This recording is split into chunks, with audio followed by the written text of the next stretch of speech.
You are listening to episode number 97 of the Secondary Science Simplified podcast. We have been talking all month about grading. We've talked about cheating. We've talked about how to grade less things, but still provide effective feedback. We talked about not assigning homework. And now we're going to wrap up this series and our summer of podcast PD by sharing just more about my personal grading strategy with y'all. Because here's the thing, you have to have an actual strategy going into this school year if you want to intentionally minimize the time you spend grading. If you just try to kind of piece it together and figure out as you go, it's going to be really hard to make those game time decisions and really decide what are you going to grade versus what are you not going to grade. And I think it's natural for us as high school teachers to feel a lot of weight around this topic of grading because grades are important for our students. Our students' GPAs directly impact their futures after graduation and their ability to graduate at all. And I know a lot of you feel a really heavy burden with this. You know, you want to be fair and you want to provide plenty of opportunities for students to show their understanding, but you also don't want to overload yourself and spend hours working after school hours to keep up with that never ending pile of papers to grade. And so I'm with you. I hear you. I am incredibly passionate about having an equitable classroom that provides every student, regardless of their ability, background, learning style, you name it. I want them all to have a multitude of ways to succeed and show their understanding in my classroom. But at the same time, I also really, really want all teachers, I'm so passionate about this, I want all secondary science teachers to have a healthy work-life balance. Because arguably, I could really get in an argument with someone about this. I think teachers are the most underpaid and overworked profession there is out there. And so all of this to say, my personal grading strategy boils down to two key principles. One, always returning graded work back the day after I collect it so that my students get immediate feedback to learn from, and myself. I want that immediate feedback too to inform my lesson plans. And two, I never want to take work home to grade. So if you're listening, you may be saying, Rebecca, how are both of those things possible? Those seem mutually exclusive. Well, I am here in this episode to tell you exactly how I accomplish both of these goals and how I did that in my classroom when I was teaching full time. So I'm going to share with you 6 grading practices that changed my life, and I hope they will change yours. Let's dive in. This is Secondary Science Simplified, a podcast for secondary science teachers who want to engage their students and simplify their lives. I'm Rebecca Joyner from It's Not Rocket Science. As a high school science teacher turned curriculum writer, I am passionate about helping other science teachers love their jobs, serve their students, and do it all in only 40 hours a week. Are you ready to rock the time you spend in your classroom and actually have a life outside of it? You are in the right place, teacher friend. Let's get to today's episode.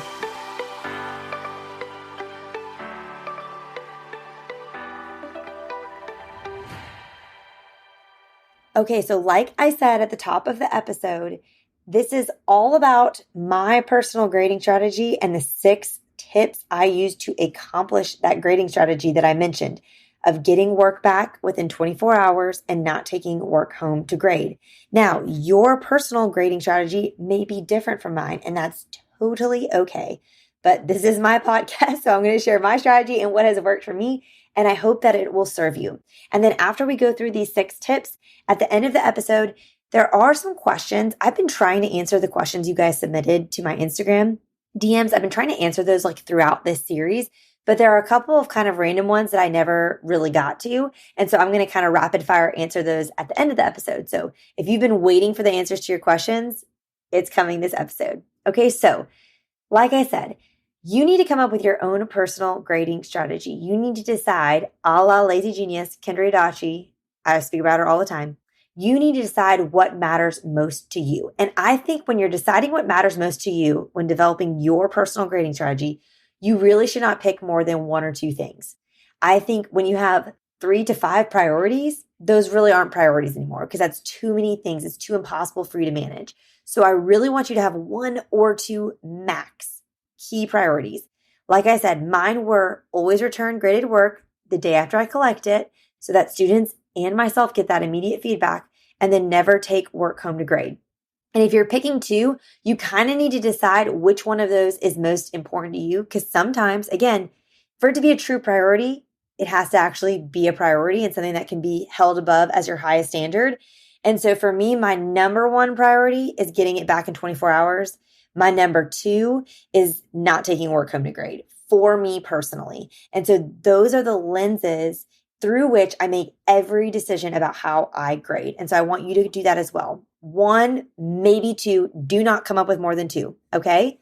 Now, how did I accomplish that practically? Here are my 6 tips for this. One goes back to something I discussed back in episode 95, which is that you must simplify your grade book.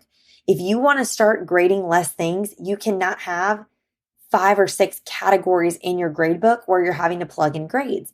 Because the problem with those weighted categories when you have 5 or 6 is that then sometimes you end up in the quarter and you're like, crap, we only have like 2 or 3 grades in this project category. And so then if a student really bombed one, it's totally bombing their grade. So I'm very passionate about simplifying your grade book if you have that ability to 2 broad categories, your major grades and your minor grades, and then everything funnels in there. If you only have 2 categories in your grade book, you will never have to worry about having enough grades. I promise you will always end up with enough grades if you only have 2. Now, quick thing I want to say if there's some opposition here. Obviously, I know you may have district mandates or department mandates or whatever. Let me say something just to kind of combat that a little bit. I was in a school where multiple teachers taught the same preps in one of the schools I was in. So like at one point I was one of 5 biology teachers. At one point I was one of 2 physical science teachers, that kind of thing. And what our department had decided in our school policy is that everyone who taught what you taught had to have the same breakdown in their grade book. So like everyone who taught biology had to do the same thing. Like you had to have the same percentage categories. Everyone who taught, physical science had to do the same thing. And so I adopted the biology categories of the major minor and I loved it. It was so simple. So the first semester when I was teaching physical science, I just did what the other physical science teacher was doing. And she had 6 categories, 15% homework, 10% participation, all these different things. And it was so complicated and it was just so much. And so then I tried to convince her to do the major minor thing, but she didn't want to do that. So the compromise is I basically talked to her like, okay, you have these 6 categories. These 3 categories are basically minor categories and these 3 are major. We basically use the same overall percentage. So like, let's say for the minor grades, we have she had participation, homework, and classwork, like practice. And participation was 10%, homework was 15%, and then classwork was 15%. That added up to 40%. I just said, hey, that's all like minor things to me. Can that just be like my minor grade category? And then, major was she had I think it was 25%, maybe 30% test, 20% labs, 10% projects, something like that. And I was like, can that all just be my major category? And we compromised and she said yes. So she still ended up having 6 categories. I only had 2, but the overarching weight of what was considered major and minor was the same. So that's kind of a little way you can get around it if you're having to compromise there. That might work out and you can still simplify your grade book. I am a huge fan of this. Now, obviously, if you're listening and this is the end of September, you might be like, Rebecca, it is too late in the year. We cannot change our grade books. I want to encourage you, start a campaign now for next school year. Go ahead and throw this on people's radars. Throw it on your department chair, your admin's radars. Can we change this? I think one of my big things, and I'll link in the show notes a blog post about this, about asking admin for help. Some of my best tips are ask early and ask often. So it's hard to get admin to make decisions quickly. So if you can go ahead and get this on their radar for next year and then bring it up several times, they'll know you really mean it. And then they'll also have plenty of time to actually make this a reality and you can give them proof for why it works. So I want to encourage you to do that. The second tip I want to give you is something I've mentioned again on this podcast, but it's grading for completion instead of accuracy. Okay. Really thinking formative assessments, those should be graded for completion, and summative should really be graded for accuracy and not doing more than that. For me personally, I basically only graded tests for accuracy and bell ringers, which my bell ringers were a formative assessment, but I let them use their notes on it. So I felt like they weren't completely lost in there since it was for accuracy. But basically everything else I graded for completion or I just didn't grade. I found personally, if you're like, well, I don't like grading for completion, a lot of students just need you to grade something, put a grade on it just to get them motivated to get started. Even if it's just like a little 10 pointer, little 10-point assignment here, nothing crazy, but just putting a number on it just gave them enough motivation to get going. But y'all, we do so many practices, so many structural activities in my class. I cannot grade each and every little thing we do. So I would say probably a third to maybe a half goes ungraded, and then the rest gets checked for completion. And then I draw names with my popsicle sticks and we go over it as a class.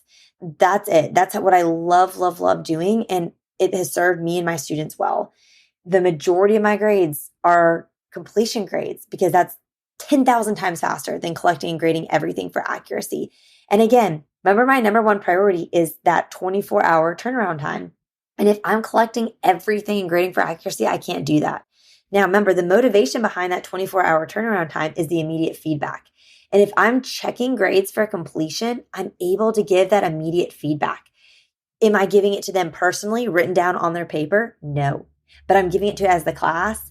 As a whole, I'm giving it to them, and then they can get that immediate feedback and see what they're doing wrong and get it from there. So I'm really, really passionate about this. It makes such a big difference. And then when I do actually collect something for accuracy, I have the time and energy in my schedule to actually give them really good feedback that's meaningful and still immediate, because I'm only collecting things if I can give it back to them within 24 hours.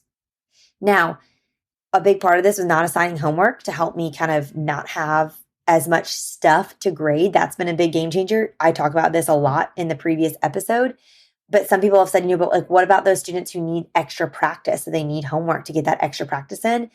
That's where I just give them extra practice that's optional, and we can do it together in tutoring or something like that, but I'm just not personally going to grade it. And I had gotten some questions about differentiating for different learners and like how you differentiate when you grade. And this is another reason why I really like grading for completion as opposed to accuracy, because I feel like I can differentiate between students a lot easier and a lot more fairly, because the students, and you even know legally who has legal accommodations that they need double time. You can just say, hey, there's not double time. So in order for you to get double time, I want you to do only odds. I'm cutting the work in half, and that gives you the double time. It's the same ratio here. Okay. Dimensional analysis here. They can still do that with half the problems. Or if you're having a hard time getting your students started because they're just not motivated to work. This was something Casey mentioned when I interviewed him. I believe it was back in episode 87, but he was like, go to that student on a one-on-one level and just say, hey, can you just start this first one right here? And then tell me you got started, and then I'll come over and check in on you. It just creates so much more opportunity for you to meet students where they are when there isn't this pressure of like, you have to do every problem and turn it in by the end of class because I'm grading it for accuracy. I just feel like it gives you a lot more flexibility when you're grading for completion, especially with things like stations. Y'all know I love to do stations, love to do lab stations, review stations, all sorts of stations. And I love that with stations, I can tell students like, hey, when you're done, come up to me. I'm giving you 5 points a station. So typically I have 6 stations. So it's like a 30-point minor grade. I'll check that you did for completion, and then we'll go over it when everyone's done. We're going to go over it as a class. And I love it because my students who I know, you can watch them. They're doing the best they can. I'll just be like, hey, show me what you got by the end of class. And I can just see okay, maybe they only got through 4 stations. That's fine. I'm still going to give them full credit because again, it's for completion. So I just don't feel like I'm giving away points as much as I do when I'm grading something for accuracy and they can't finish it on time. So I think grading for completion versus accuracy as much as possible just gives you a lot of freedom to differentiate for the needs of your students. My third tip would be for labs specifically is only grade one section of labs. I rarely grade an entire lab from introduction to hypothesis all the way through to conclusion. I'm not doing that. Okay. So instead, I will collect labs and I will grade them for completion to see that they've done every part of the lab. But then I just pick one part to focus on for grading for accuracy. So maybe I'm only going to grade their graphs, or maybe I'm only going to read their hypotheses and conclusions because those are a little bit shorter. Or maybe I'm only going to read their analysis, but I'm literally going to pick one section and that's it. It makes it so much faster when you're collecting 30 labs or 90 labs if you have 3 sections of biology to just only grade the graphs or something. And then here's what I do. Now, quick side note. So if I'm going to do this, I'm not going to put the lab then in out of 100 points. Like I'm not going to grade just their graph and make it a 100-point lab. That's crazy. I'm only going to give them 100 points for the lab if I'm grading the whole thing. So instead, the lab's maybe going to be worth 50 points or 25. So, maybe I do 50 points and the first 25 points of that is just completion. Like I'm checking that they did every part. And then the last 25 is the analysis that I actually graded for accuracy. So you can kind of do a combination there too. Again, there's so much more flexibility when you do more of this. So that's another reason why I love points also. I love grading on points and then putting points values within overarching categories of major minor, because you have flexibility with making things worth less or more when everything's not out of 100. I hate putting things in out of 100 every time. That was a side tangent I didn't mean to go on, but here we are. So this will make grading your lab so much faster. And then y'all, the next day when you get to class and you return those labs, remember you've only graded one section. So what I'll have students do is I'll have them swap with a neighbor and then kind of review each other's sections. Okay, so let's say I collected labs and I graded, the analysis sections, and then I checked everything else for completion. Then when I pass them back, I would say, okay, swap with a neighbor and let's kind of self-grade each other's. And I would give them a list of questions to walk through. Like, okay, first, let's look at everyone's graph. Does it have a title? Yes or no? If it doesn't, circle that. Does the title accurately describe what the graph shows? Can you clearly identify the independent and the dependent variables? Are both axes, are they clearly labeled? Are there units, if that's applicable? Is there a key if that's applicable? Do they make the right kind of graph? Is it a bar graph when it should be, or a line? Look at the scale on their y-axis especially. Is it evenly spaced? Or did they go up 5 with one, line and then go up 12 with the next? Is it awkward, or did they use a ruler? Those are the types of questions I would ask as the class, and then they can more clearly kind of peer grade each other's work, and they learn from it. They learn seeing what someone else does right or wrong is really, really helpful. And the pressure is off because, again, they're not actually legit grading each other. It's -2, -5, because I already graded it. They're just providing that feedback. And they can give it more fresh eyes, not fresher. I guess it could be fresher, more fresh eyes when they're looking at someone else's lab versus their own. And you can also do this on the front end. If you have time on the front end to do this, say, hey, we're going to peer grade the analysis section first, look for XYZ, highlight this. And then when you collect it, then you kind of give it a second glance. That's something you can do as well. I know a lot of teachers for labs just collect one lab to represent the whole lab group to decrease the amount they grade. And you can do that. Personally, I just never found that to be fair with my students. I just felt like there was always so much drama. For instance, I wanted it to be random because I wanted every student to work their hardest so that it wasn't just one student writing everything down. So then, I might draw names and pick for the group, but then someone else was upset because they didn't want so-and-so's grade representing theirs. And I don't know, I just kind of felt like for me personally, it created too much drama and I didn't want the drama. So this has been the best solution for me. I collect everyone's, but I only grade one section at a time. And I do not tell them in advance which section I'm going to grade. I want them trying the hardest on everything, and then I pick what I'm going to grade that time for accuracy. Now, quick side note before we move on from labs, formal lab reports. I know a lot of teachers do this for every lab or for lots of labs, and if that's something you feel really passionate about doing, I think that's great. I personally have found if a student can write one great lab report, they can write 10. So I personally do one a year if I do any at all. And I kind of have a whole tangent on this, which I will link that blog post in the show notes because this is already getting longer than I thought. So you can read more about that if you care in the show notes. Now, my fourth tip to keep to this grading strategy that I decided upon was I batch grade tests question by question.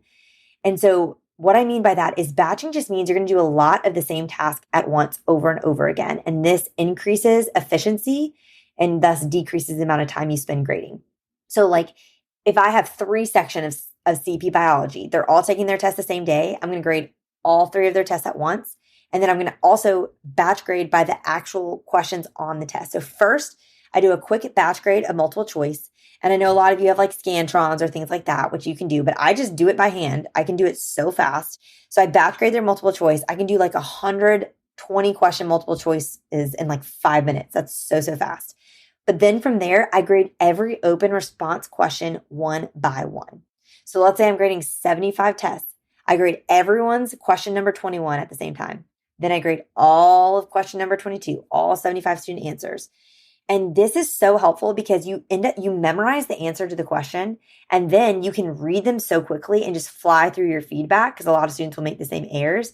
And the best thing about this is you can be so fair in how you award partial credit. I love open response because I love giving partial credit. Like, I hate taking off like 5 whole points. I want to give them partial credit. But this eliminates that drama on the day you return your test, where students are like, well, you took off 2 points on their test and 1 point on mine, and we said the exact same thing. This eliminates that.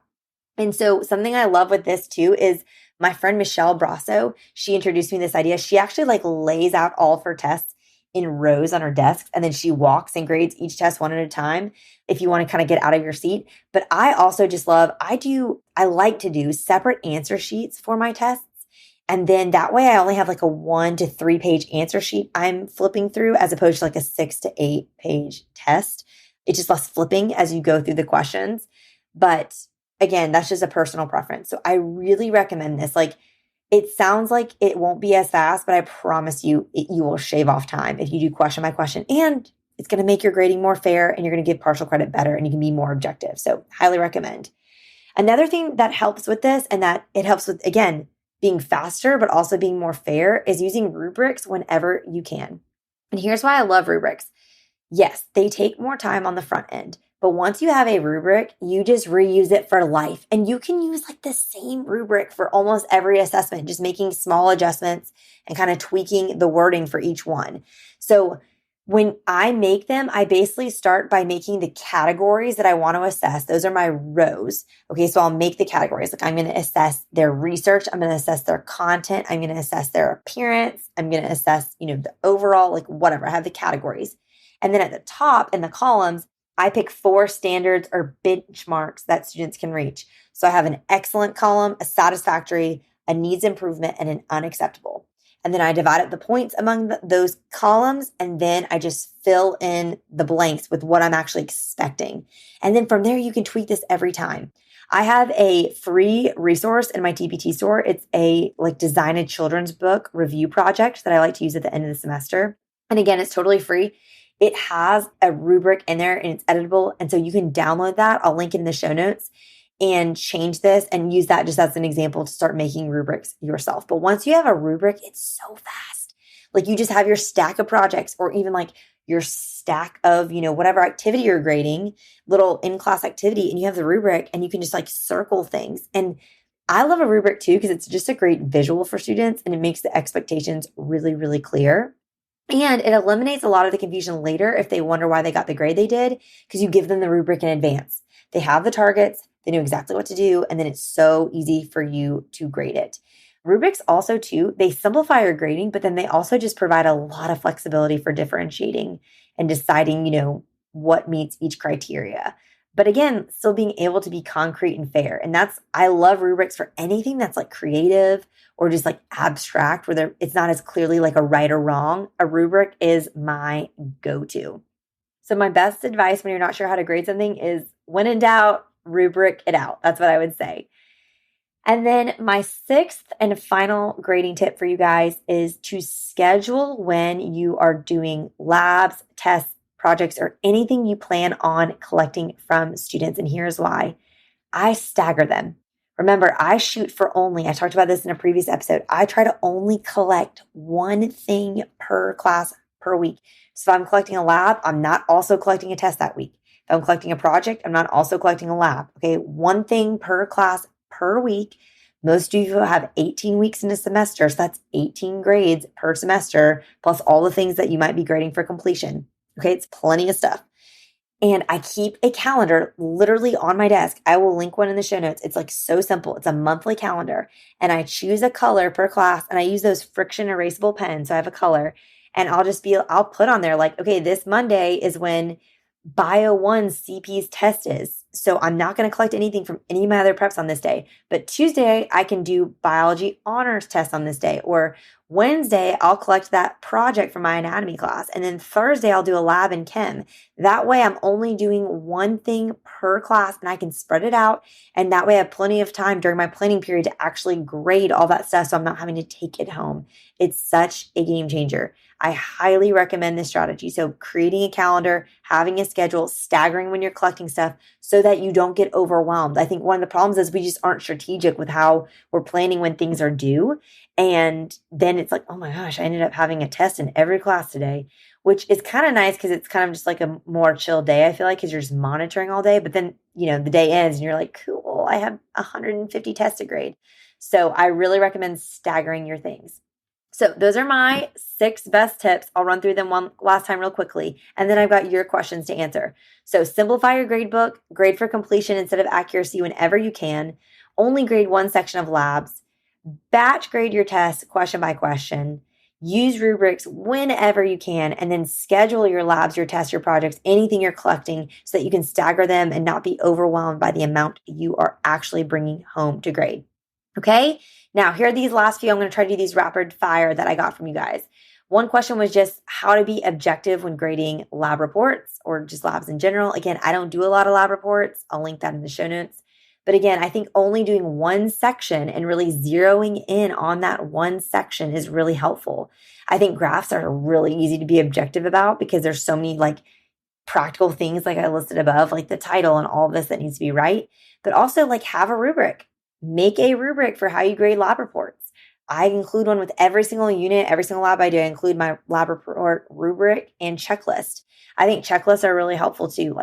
Look for things in that analysis section, did they write in third person? Did they reference their data really specifically? Did they only make inferences from their data? Did they make connections to the class? Did they do a thorough error analysis and 3 things and how to combat them or whatever? You need to make it in advance though, and then you need to go over those expectations with your students and then stick to them. So spend some time making a really detailed rubric and then just use that every single time. Your students will know exactly what to expect. Second question was just how to motivate students to work if the work isn't graded. And I kind of talked about this, but I just want to reemphasize, you're going to be really strategic with what you assign them, and you're not going to ever do busy work. I find that students don't want to do work because they're just so conditioned to everything being pointless and it being busy work, so they're just not going to do it. But if they see that you're not giving busy work, you're only assigning things that are really actually going to help them learn the content, they're going to be more motivated. Also, like I mentioned in episode 96 last week, don't assign homework. I do not assign homework, and I tell them, hey, if you respect my time in class and do what I've asked you to do when you're in my classroom, I will not make you do anything outside of class for a grade or really at all, but you kind of need to do it as a grade to motivate them. And so that is really motivating for my students. If I saw that they were just kind of lounging around, not getting started in a lab, just kind of putzing around, not doing anything, I said, this will be homework for you and I will grade it if you don't work for me right now. It's like a refrain in my class. Respect my time. I respect your time, period. I think you will be surprised about how motivating that is for your students. Another question was about test corrections. How do you do them? Or do I do something else? That kind of thing. And I genuinely don't think there's a right or wrong way to do this. It is totally up to you. It's totally your preference, how you want to handle test corrections. I feel like I've gotten really good at writing assessments that are really fair and making sure that all of my instructional resources align with my assessment so there's no surprises. I don't ever have to curve tests because my resources that I use are so aligned to the test questions I'm asking that it's not like I'm ever surprised. All the students bombed. If all the students are bombing your test, something is wrong here. It's either the resources you use to teach them or the test you're using to assess them. There's a disconnect here. And it's not necessarily a them problem. It might be a you problem. And I don't mean to be harsh in that, but it's true. My first few years, when I was getting 60% test averages, I was like, okay, something's wrong. I shoot for a 70 or 75% test average, which is a C average. That to me is spot on. If it's higher than that, cool. If it's lower than that, I kind of look back and see okay, are there any trends here in what everyone was missing? That kind of thing. So I don't feel like I've ever had to assign test corrections in order to raise their grades on the test, which is a motivation for some people, which is again, totally fine. Nothing wrong with that. But if I were to do it, I did have to do it a lot. I felt like in AP biology just because I didn't know what I was doing. And so my tests were way too hard. And again, because it was my first year doing it. And so I didn't have a lot of practice with that. And so I would do test corrections and I would let them earn half points back, but they had to really clearly identify where they got confused, where they messed up, what went wrong, and then what the correct answer is and why and how they understand it now. And because like sometimes it's as simple as like, I literally just punched it in the calculator wrong, or I read this word on it wrong. Other times it's more complicated. So that's how I kind of did it with AP Bio. I would let them earn half points back, but I only let them do corrections in class. I built in class time. That to me is the only way you can make sure it's authentic and they're not just like copying things from other people. Plus, I never let a test leave my classroom, ever. I keep my tests locked and loaded. Like I said, I've spent a lot of time writing them to make sure they're really fair and they're really aligned with their instructional resources. And so I'm not going to let those out of my classroom because then they lose all security. So I keep tests in a file folder by student, locked in a file cabinet. And I take those out at the end of the year and let students study them so that they can review them before midterms and exams, where I pull a lot of my questions from old tests. So that's kind of how I handle it. The last question that got asked a lot, which I have nothing to offer on, is standards-based grading. I've never done anything with standards-based grading, so I'm not even going to pretend like I have something to say about this. But here's the deal. I don't want to leave y'all hanging. So if you are listening to this podcast and you would be interested in sharing what you know about standards-based grading, and if you have experience with it, I have a Google form link in the show notes where you can apply to be a guest on the podcast. I love interviewing people from my audience. I love interviewing y'all. Shout out to Casey, who came back for episode 89 to help us out there. So I would love to interview one of you guys. So I kind of have a jam-packed list of episode ideas already, literally through the end of 2023, because I'm crazy like that. But I still would love to interview someone on this topic who is the right person and who can really enthusiastically, support us in this. So if that is you, and if you're listening, I would love for you to head to the link in the show notes and apply. Again, I don't have like a timeline on when this would be. I don't know when, but if we find the right person, I can fit it into the calendar, this year, or worst case at the start of next year. So I would love to answer your questions on this. I just don't know how. So I need one of you to help me. So if that's you, reach out and click that link in the show notes, which you can find at itsnotrocketscienceclassroom.com/episode 97. And for your action step today, because I know some of these things are hard to put in practice right away, but one thing you can do is you can go to Amazon right now. I'll link in the show notes. Get that desktop calendar, get yourself some erasable friction plans, and plan out the next month of what's the one thing you're going to collect per class per week so that there's no overlap, and try to stagger it out and see how much more manageable that is for you for your grading, and see if you can get those things back sooner. And if you're like, I don't want to do that, the bare minimum I would love for you to do today is think through your number one priority for your personal grading strategy. And so that you can have that as like the parameter for how you make every decision in terms of what you do and don't grade. All right. And last but not least, if you're listening and you have not left a review yet, but you are ready to put some of these grading practices into action and decrease your grading time this school year, leave a review on the podcast. I would love to hear from you. All right, teacher friends, that wraps up today's episode. If you're looking for an easy way to start simplifying your life as a secondary science teacher, head to itsnotrocketscienceclassroom.com/challenge to grab your classroom reset challenge. And guess what? It's totally free. Thanks so much for tuning in, and I'll see you here next week. Until then, I'll be rooting for you, teacher friend.